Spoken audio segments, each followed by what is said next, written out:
Ang mabuting balita ng Panginoon ayon kay San Mateo. Noong panahong iyon, sinabi ni Jesus sa kanyang mga alagad ang talinghagang ito. Dito maitutulad ang pagpasok sa kaharian ng Diyos. May 10 dalagang lumabas upang sumalubong sa lalaking ikakasal. Bawat isa'y may dalang ilawan. Ang 5 sa kanila'y hangal at ang 5'ay matalino. Ang mga hangal ay nagdala ng kanilang mga ilawan, ngunit hindi nagbaon ng langis.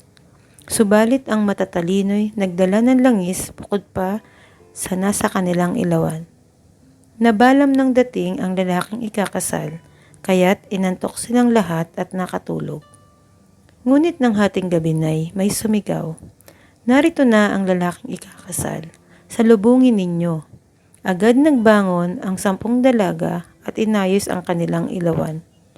Sinabi ng mga hangal sa matatalino, "Bigyan naman ninyo kami ng kaunting langis. Aandap-andap na ang aming mga ilawan eh. Baka hindi magkasya ito sa ating lahat."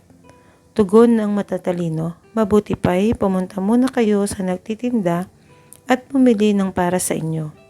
Kaya't lumakad ang 5 hangal na dalaga. Samantalang bumibili sila, dumating ang lalaking ikakasal. Ang 5 nakahanda ay kasama niyang pumasok sa kasalan at ipininid ang pinto. Pagkatapos, dumating naman ang 5 hangal na dalaga.